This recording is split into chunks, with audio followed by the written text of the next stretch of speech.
Ikaslearen ebaluazioa ari garenean, zertan jarri behar dugu arreta? Zein da ikaslearen garapenean sakonki eragiteko komeni den bidea? Ikaslearen arrakasta da ebaluazioaren helburu gorena, eta horrek eskatzen du informazioa jasotzea, aztertzea, baloratzea eta erabakiak hartzea. Konpetentzien garapenean oinarritzen ditugu ikaskuntza eta ebaluazioa.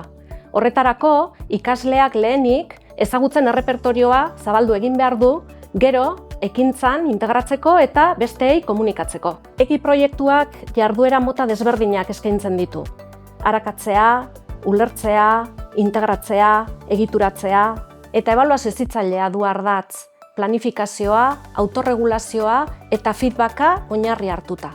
Zer egiten du ongi ikasleak? Zer zailtasun ditu? Eta zer egin dezakegu ikasleari aurrera egiten laguntzeko?